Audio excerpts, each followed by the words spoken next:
Hi, this is Elaine, and I thought I would reintroduce myself because it's been a minute. So, if you're new to Captivate the Crowd and the whole community, welcome. I am a professional speaker, comedian. I've toured 44 states and 6 countries, but more importantly, I have helped thousands of women get over their fear of being on camera and speaking. It can feel really scary, and you can be super successful and confident in other areas of your life. And yet, when it comes to speaking under pressure, it can feel like you're going to die. Ask me how I know. I did stand-up comedy all over the country. I love helping people just like you get over that fear, whatever it is, because even though your ego may be like, I should get over this, I shouldn't feel this, or you're an idiot, or whatever it's telling you, it's real. And you can do all the things about getting your hair and makeup done and getting your colors done and getting fancy equipment. But if you aren't, you got to work on the inside stuff first, the inside, the foundation, to make when you can create safety for yourself and come from your why and your value and your intention to make a difference and to use your story and your content and your knowledge for good.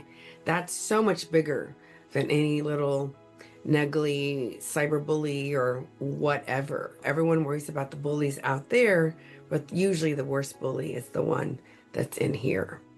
So that's who I am, and that's what I'm about. And welcome if you're new. We're so happy that you're here. I do a free masterclass once a month.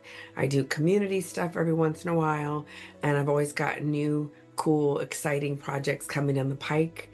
And I love featuring cool people on my podcast, Captivate the Mic.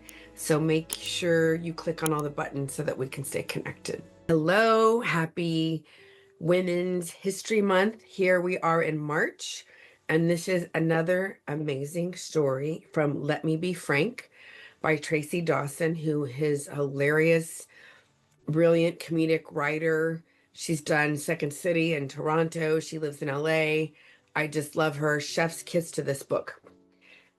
This book is full of women that we all should know, and now you will. So I want to tell you about Pili Hussein from Tanzania. And if I mispronunciate, I apologize. I am not an expert, but I'm inspired to share these stories because that's my mission, to help heal the world with love and laughter and inspiration, to use my story for good and to teach others to do the same. And this woman is so badass. So she was born in Tanzania, one of 38 children. I thought I had sibling rivalry with three of us. Can you imagine? 38. And so, as was the custom at the time, she was married off to a dude who turned out to be abusive. And even though her father treated her like her brothers and gave her livestock to take care of, she was like, yeah, I'm not feeling it. So at the age of 31, she pieced out. She left her abusive husband and said, you know what? I'm not doing this. She was interested in being a miner because Tanzanite is this beautiful gem. I have some, and it's supposed to be way more rare than diamonds. And she was like, I want to go mine for Tanzanite. But the only people who could do that in her country were men. So she dressed up as a man. She was a big figure to begin with. And what's cool is she was so badass, she became a leader down in the mines way below the earth, which to me is really scary. She blended in so well. She really blended in with the guys. Then she also was able to say, hey, maybe you shouldn't like do catcalling. Maybe it's not really cool. So she was able to shift the way some of the men in their community reacted and treated women. So here's the other thing. She's working away. She's being a leader. She's being a badass. She's working harder than a lot of them. She's brave. She's strong. And after a year, she hits the jackpot and she finds all this tanzite. And she was so excited.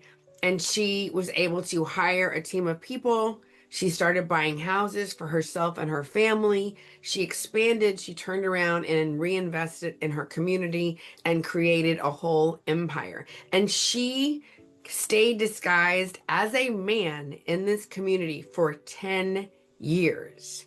So then, one day, one of the men in her community raped a woman and they pointed the finger at her. And so she got hauled in for questioning. And that's when she decided to reveal the fact that she was actually not a man and would not have been able to technically rape another woman. And so the man who was truly guilty was found guilty and she was outed. But because she had been so powerful and such a strong leader in her community, it was accepted, although some men had a hard time. But what's cool is now she's in her 60s and she has been able to buy thousands of acres of land. She has a crew of people working for her, and she is still going strong. What a powerful example. Pipi Hussein from Tanzania, we celebrate you. Thank you for being so brave and courageous and strong and following your dream and knowing that you were strong enough to do it and piecing out on your abusive shithole husband. We salute you. We celebrate you. Thank you for being a beacon of light. Happy Women's History Month.